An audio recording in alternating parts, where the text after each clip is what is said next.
Hi! Hello అండి. ఉల్లికడల పెసరపప్పుతో ఇలా ఎప్పుడైనా ట్రై చేశారా కర్రీ? డిఫరెంట్‌గా ఒకసారి ట్రై చేయండి. చాలా బావుంటుంది. ఇలా ఉల్లికడలో లాస్ట్‌కు ఉల్లిపాయలుంటాయి కదండీ ఉల్లికడలకి. ఆ ఉల్లిపాయలే కట్ చేసుకొని ఇలా కర్రీకైతే యూజ్ చేస్తున్నాను నేను. ఇదిగో వీడియో కోసం 2 అలాగే ఉంచాను. చూడండి.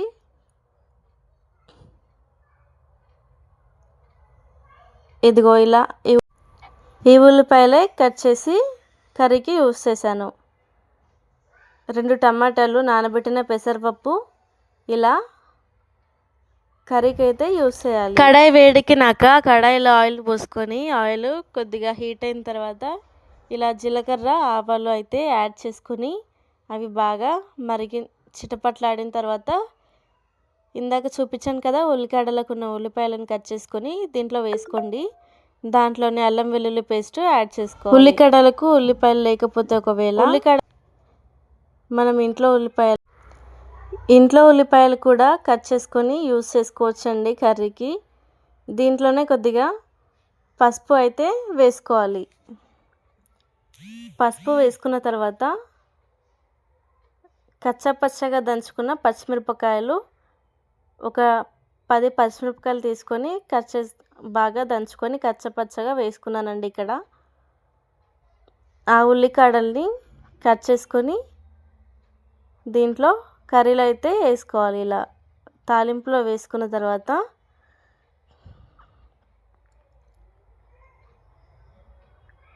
అంతా చక్కగా దగ్గర పడేంత వరకు ఫ్రై చేసుకోవాలి. దీనికి ఇలా ఫ్రై చేసుకున్న తర్వాత చక్కగా దగ్గర పడిపోయింది కదండి. ఒక 5 నిమిషాలు ఫ్రై చేసుకున్నాను దీన్ని అంతే. ఈ నానబెట్టిన పెసరపప్పు వాటర్ అంతా తీసేసి ఇలా పెసరపప్పు అయితే తాలింపులో వేసుకొని అంతా చక్కగా పోపు వేసుకొని అంతా కలుపుకోవాలండి ఒకసారి. ఇలా వీడియో చూస్తున్న వారు తప్పకుండా లైక్ ఇంకా సబ్స్క్రైబ్ చేసుకోండి, ఇంకా షేర్ అయితే చేయండి. ఇలా 2 టమాటాలని కట్ చేసుకొని వేసుకున్నాను ఇక్కడ. దీంట్లోనే కొద్దిగా కర్రీకి సరిపడా సాల్ట్ని అయితే యాడ్ చేసుకోవాలి.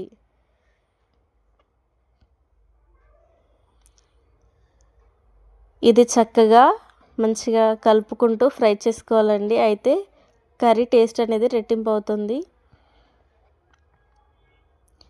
ఇలా మీడియం ఫ్లేమ్లో పెట్టుకొని ఇలా అంతా కర్రీ అంతా కూడా ఒక 15 నిమిషాల పాటు చక్కగా ఫ్రై చేసుకోవాలండి.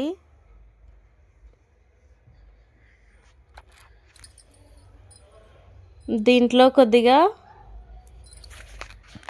కారాన్ని యాడ్ చేసుకొని ఇలా ఒక 5 నిమిషాల పాటు ఫ్రై చేసుకొని మూత పెట్టేసుకోవాలండి. మూత పెట్టేసుకొని తీసాక ఇలా అంతే అండి, కర్రీ అనేది దగ్గర పడిపోయింది. ఒక గిన్నెలోకి సర్వ్ చేసుకొని పెట్టుకుంటే సరిపోతుంది. వీడియో నచ్చితే లైక్ చేయండి, కామెంట్ చేయండి. Thank you.